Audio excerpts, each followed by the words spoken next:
Good evening, everyone. This is your host, Cora Dive, bringing you another foray into mythology. Today, we will be exploring Gilgamesh Part 2, The Bull of Heaven. So, bring up any and all materials that you need, and let's get to it. Gilgamesh Part 2, The Bull of Heaven.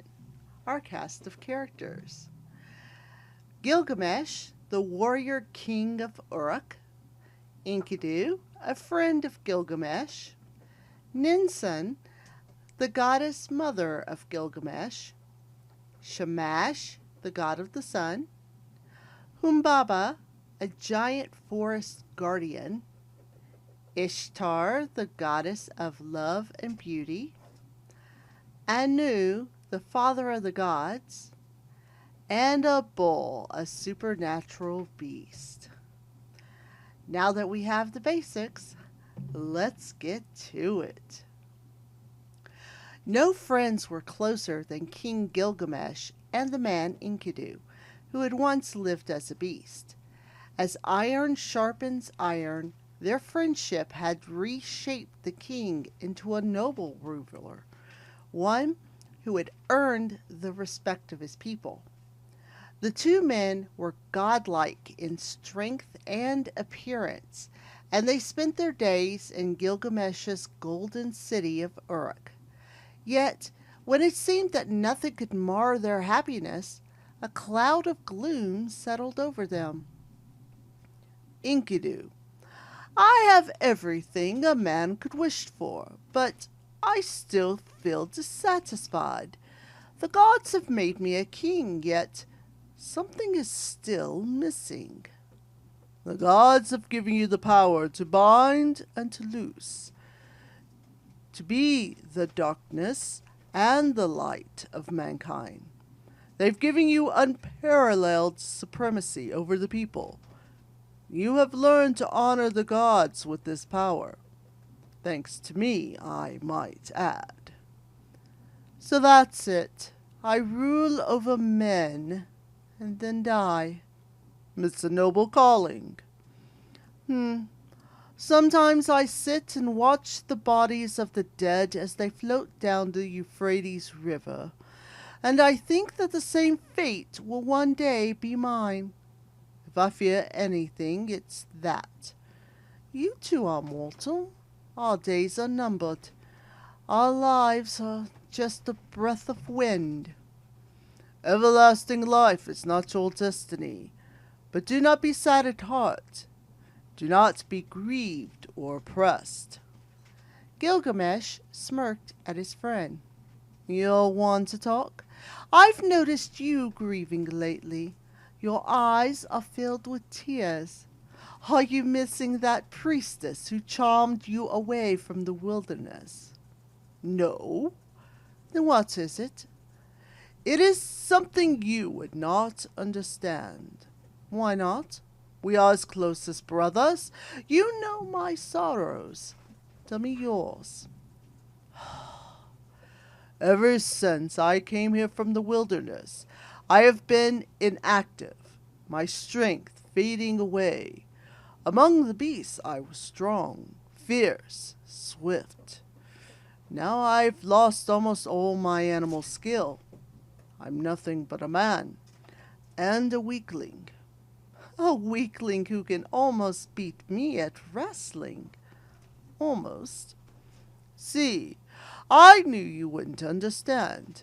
I miss the grassy hills. I miss the wildlife. Gilgamesh looked to the horizon and stroked his beard. Perhaps there is a solution to both our problems. And that would be an adventure. A journey to a faraway place, perhaps the Mountain of Cedars. May the gods spare us. Are you mad? That place is cursed. You're the one moaning about a lack of adventure. Adventure? Ha!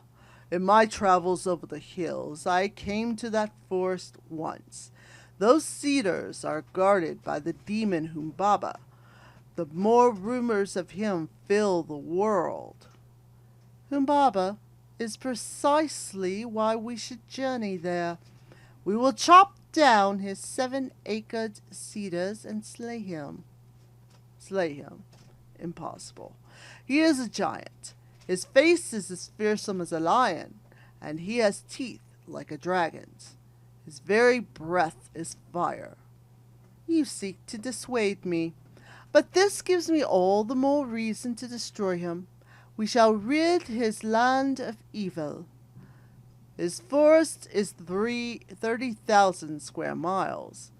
Any creature who enters it cannot hope to find its way out again, let alone slay its watchman.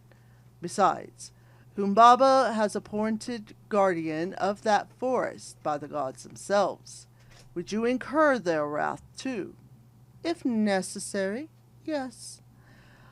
For one who fears death, you seem to welcome it easily. Do you still have the mind of a beast, Enkidu? Think. Fame, glory, they will give life to your name even after you are dead. I may not be able to live forever, but if I slay Humbaba, my name will live long after me. My people will stamp it upon the bricks of Uruk for centuries to come. I will bring the holy cedars back to Uruk and use them to build up my mighty city. No, you will die sooner than ever, and everyone will remember you as the fool who tried the impossible. You are lucky you're my friend, Enkidu. Many men have died for saying less to me. I only speak out of friendship. If I die, at least men will remember that I died fighting the fierce giant Humbaba. And if you will not walk bravely beside me, you can cower along behind me. No, no thank you. I will be staying here in Uruk. What? You are just moaning about your wasting strength. That does not mean I wish to die. I will stay behind to identify what bits of your body they bring back and console your mother when she receives the news of your death. Gilgamesh gazed at his friend sadly. Your fear fills me with sadness, Enkidu. My mind is already made up. I will go alone then. If your heart is set, I will accompany you, reluctantly, and do what I may to assist you. You will not regret it. Gilgamesh and Enkidu, striving against Humbaba himself. It will make a great tale. It will make a short tale, if you do not enlist the help of the gods. They are the ones who appointed the giant to guard the forest. You must appeal to Shamash, the god of the sun. So, Gilgamesh took a pair of young goats to the temple of Shamash. The sun god was moved by the entreaty of the warrior king. The fate of those mortals moves my heart. No matter how tall they grow, they can never reach heaven. Gilgamesh merely wishes his name to live among the great names of the past. I will be his ally against Humbaba. The nobles of Uruk were distraught to hear of Gilgamesh's plans. Since the arrival of Enkidu, he had become a just ruler. I invite the young men of Uruk to adventure with me. I will not force them, as I did in my former days. They have a family to care for. They should stay at home. But if they are single, willing, and brave, I would welcome them. 50 young men of Uruk agreed to follow their king on the road that no one had ever walked before. Gilgamesh ordered the metalsmiths to cast an enormous bronze axe. When it was forged, he held it aloft for Enkidu to see. I think I will call it Might of Heroism. What do you think, Enkidu? I think you need more than a fancy axe to slay Humbaba. Hmm, then I will have them forged too. Metalsmiths, forge similar weapons for all my men. We will need to clear a forest once the monster is dead. When all was prepared, Gilgamesh turned to Enkidu. Well, I can think of no other preparations. Should you not bid farewell to your mother, the goddess Ninsun? Oh, yes. Side by side, the two friends entered the chamber of Ninsun, the goddess mother of Gilgamesh. Wearing her ceremonial robe and a diadem upon her head, she was offering incense to the god Shamash. My son Gilgamesh, I'm asking Shamash to assist you on your journey. Thank you. I could not depart without bidding you goodbye. I suspect it was Enkidu who reminded you.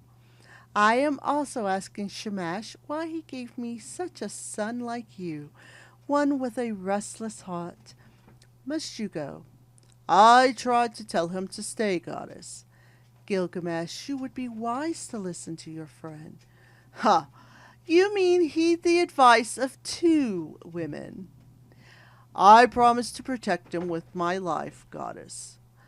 The goddess turned to Enkidu, taking his face into her hands. Thank you, Enkidu.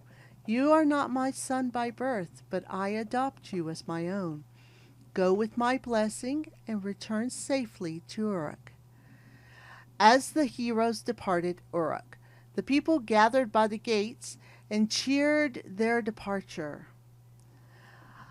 Gilgamesh! Gilgamesh! May you return safely to our city! Oh, of course, and soon. Do not put too much confidence in your own strength, Gilgamesh. I thought I left my mother at home. Gilgamesh, Enkidu, and the young men of Uruk set out for the cedar forest, covering a distance that would normally take 6 weeks in 3 days. Finally, they reached the mountain of cedars, where the trees towered straight up into the lofty clouds. They're taller than I thought. Having second thoughts? No, of course not. By the lives of Ninsun, my mother, and Lugobanda, my father, I swear I will slay this demon. Massive cedar gates barred entrance into the forest. Gilgamesh pawed his feet at them like a young bull. These puny gates will not keep me out. They're not intended to.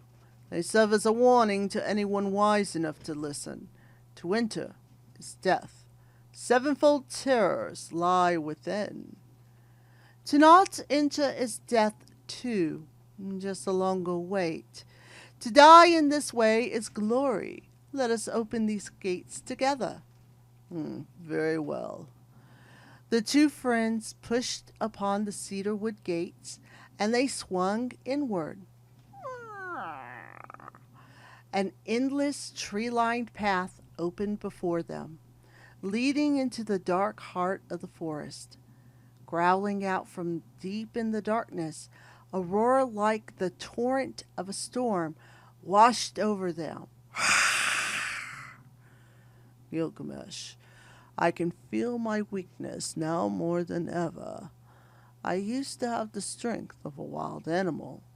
I'm afraid my strength will not be enough to defeat Humbaba. Do not fear, Enkidu. We will fight this monster together. The element of surprise is on our side. Humbaba can hear the tread of the wild cow 200 miles away. I will not shrink away. A coward is never at peace with himself. Then I will lead you. They struck down the tree-canopied road. That day they walked 60 miles under the dense shade of the cedars. Then they bedded down for the night, and Gilgamesh dreamed dreams. The next morning he related these to his friend. I dreamed last night that a mountain crumbled and fell before me. A noble-looking man pulled me out from under it, gave me water to drink, and stood me on my feet. Your dream is good. It means that you will seize Humbaba, kill him, and toss his body upon his plain. It also shows that the god Shamash will aid us.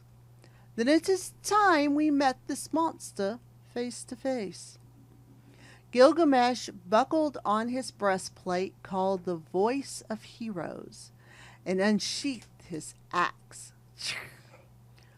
What are you doing? Summoning our adversary. Gilgamesh sank his axe into one of the massive cedars, and time and again the branches all about them began to quake. Who dares? Who has come here? Who is damaging the precious trees that grow upon my mountain? Gilgamesh suddenly trembled, and Enkidu saw the fear in his friend's heart. Do not quail now.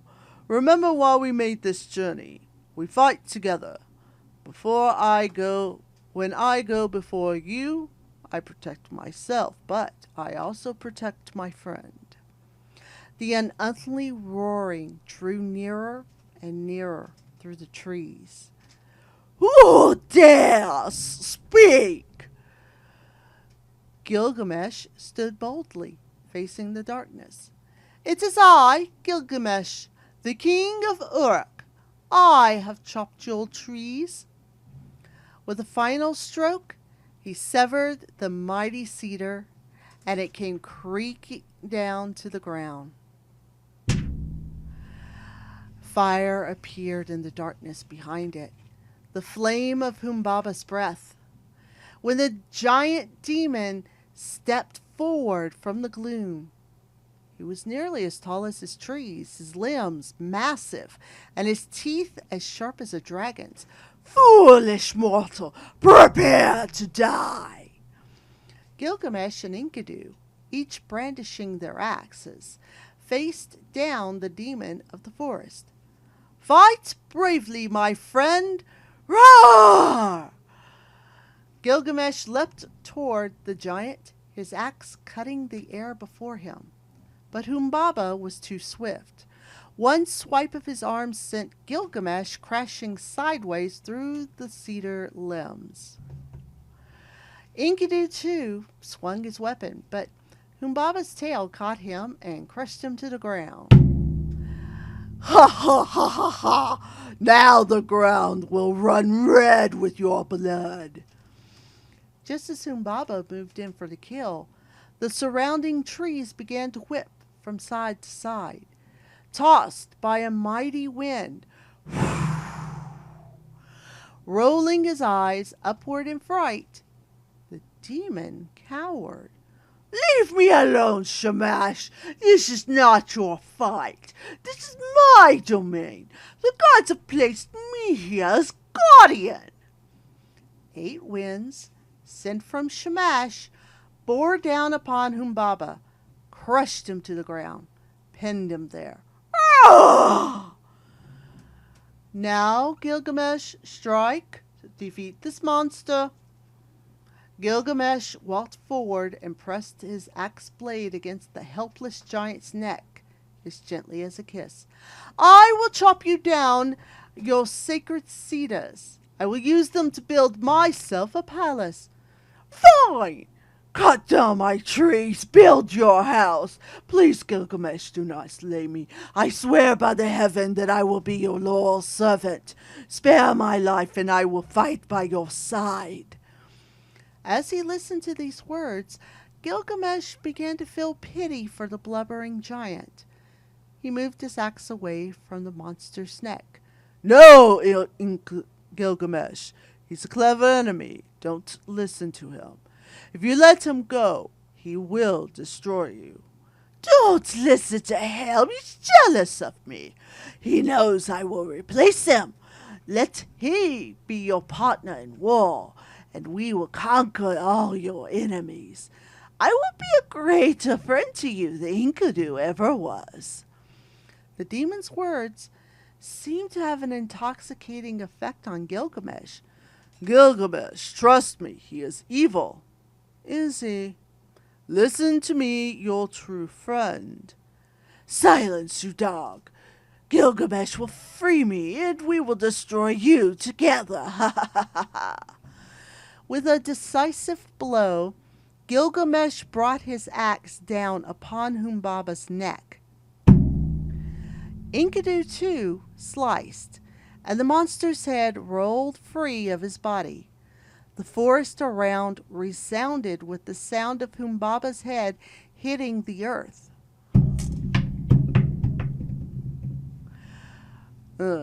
Took you long enough. I thought maybe you were going to listen to him." "I must consider all my office." Then Gilgamesh ordered the young men who had accompanied him to fell the cedars of the forest, lash them together, and haul them back to Uruk. "Gilgamesh! Gilgamesh! Gilgamesh!" Upon his return to Uruk, the young king had won fame enough to make his name great. He was celebrated by mortals far and wide, and even the immortals looked upon him with admiration. "Gilgamesh has brought glory to my name." The warrior king had also attracted the esteem of Ishtar, the goddess of love and fertility. "Gilgamesh, She peered down to earth into Gilgamesh's golden ziggurat. The young king had unbraided his dirty hair, washed it, and thrown it loosely over his shoulders. Dressed with his kingly cape about his shoulders and his crown glistening upon his brow, he seemed like one of the gods. "I must meet this hero face to face." Gilgamesh's chamber began to fill with light. In the midst of this, Ishtar appeared to him in all her radiance.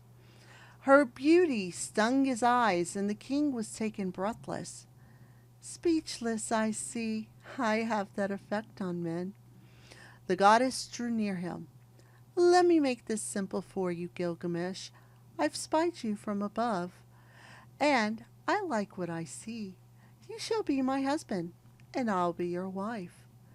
The king, still in shock, closed his mouth slowly. "And why should I marry you?"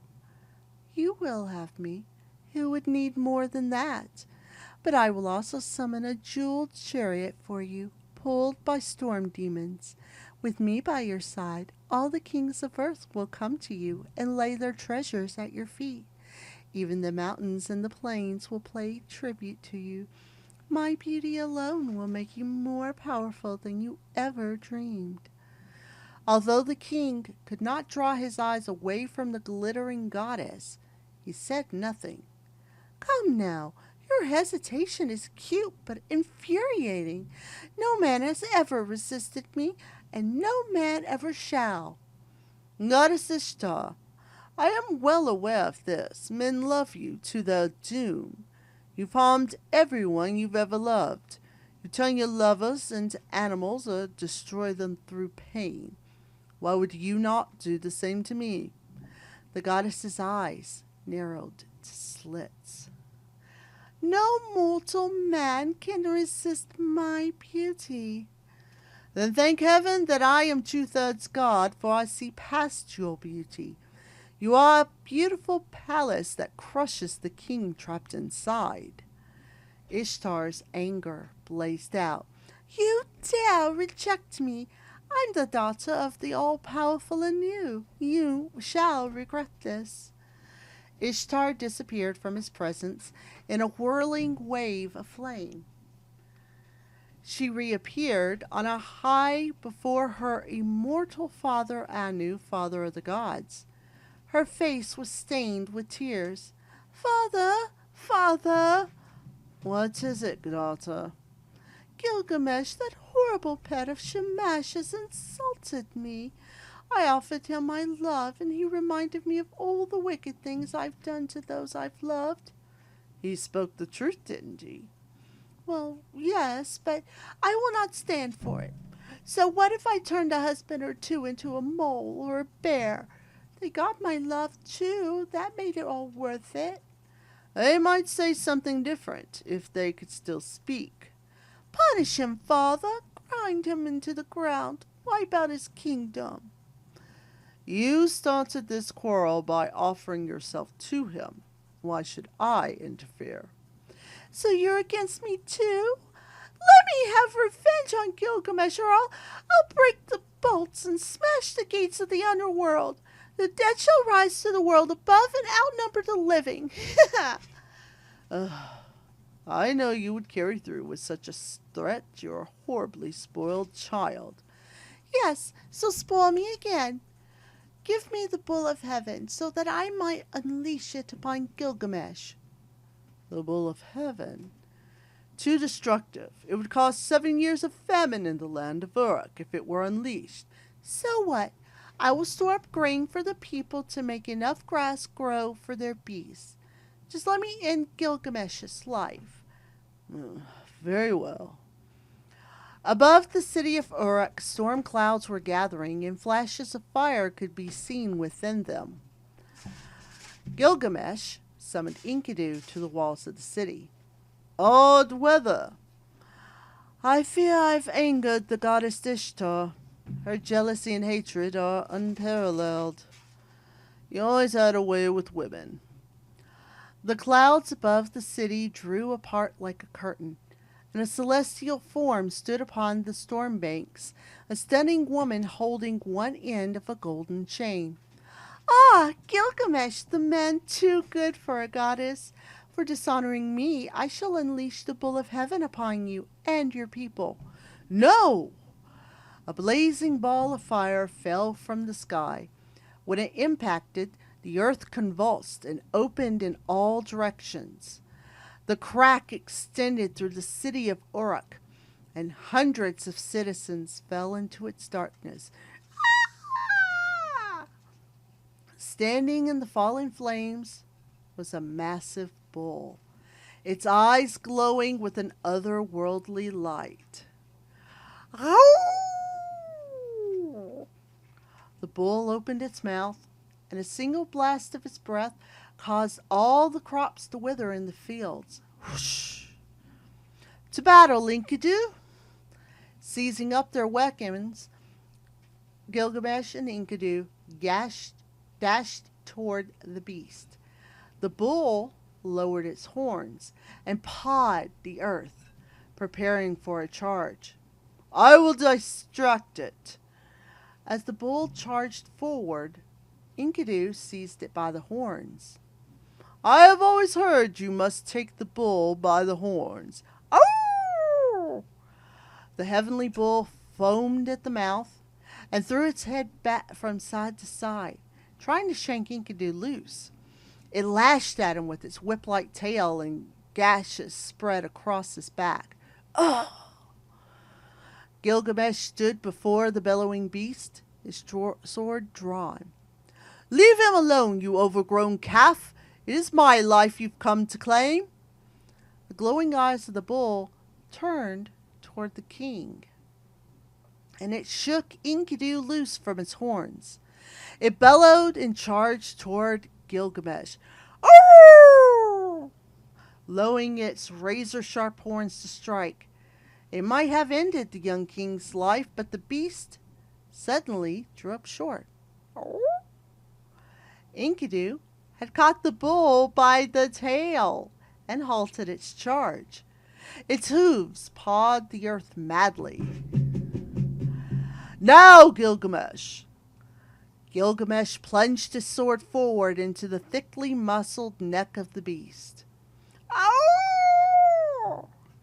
Its head sank to the side, its tongue lolled out over its teeth, and its eyes faded to glassy nothingness. Ooh-hoo! Oh! The two friends tore the bull's heart from its body and dedicated it to Shamash, As they did so, the image of Ishtar hung over the walls of Uruk, scowling at the victorious heroes. Woe to Gilgamesh! Woe to Enkidu! How dare you kill the bull of heaven! Enkidu cut loose a piece of the bull's thigh flesh and hurled it toward the goddess. If I could catch you, I would do the same to you, shameful goddess. You will pay for this, mark my words. Ishtar disappeared in a fit of rage. Women. Exulting in his victory, Gilgamesh severed the horns from the bull of heaven. These shall hang in my throne room as a reminder of our victory. I could not have done it without you, my friend. I know. You would have been gored without me.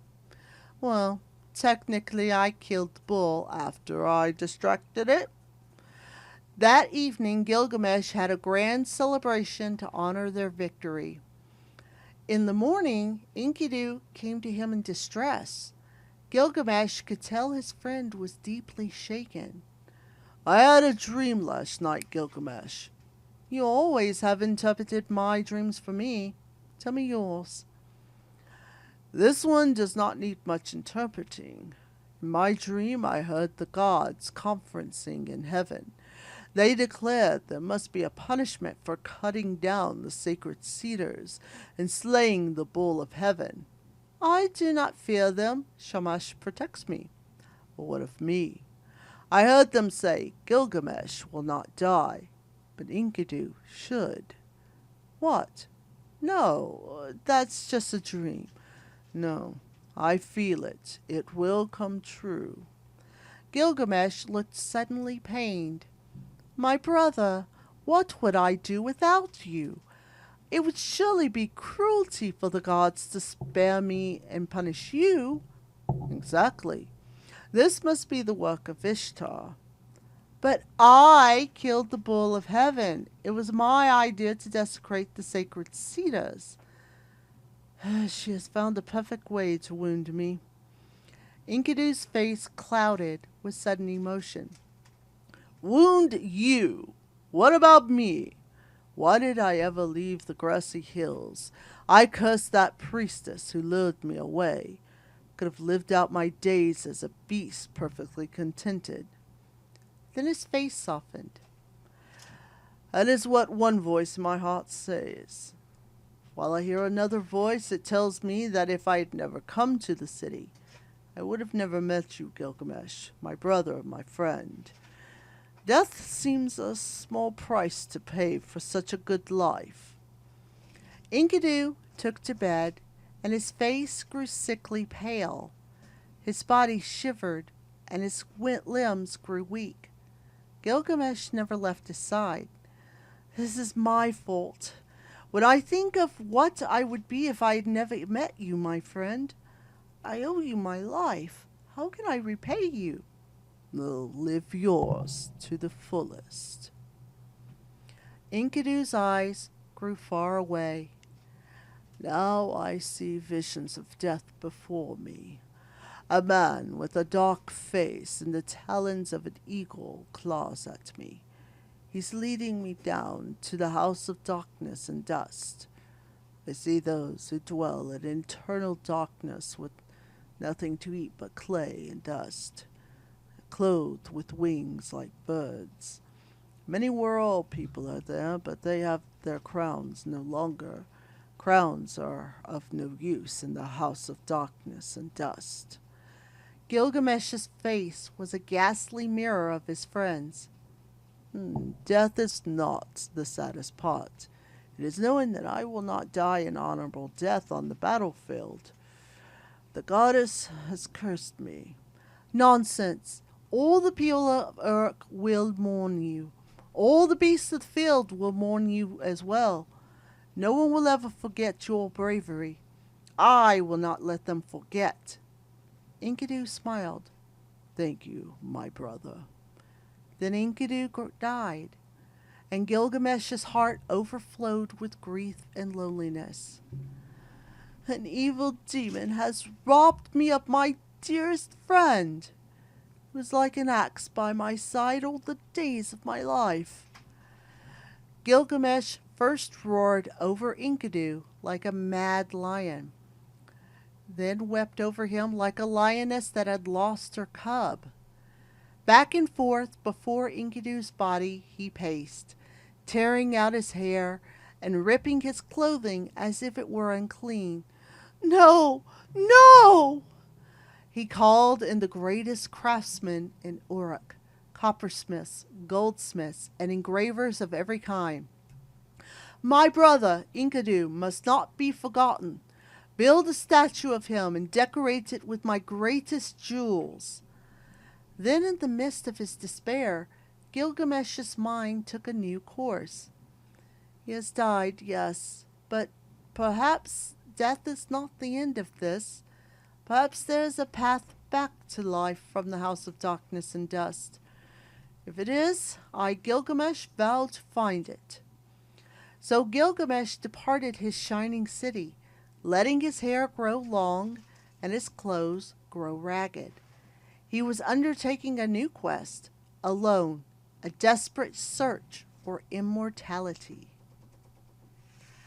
This is the end of Gilgamesh Part 2. What will happen in the next installment? We'll find out next time. This has been your host, Cora Dive, signing off.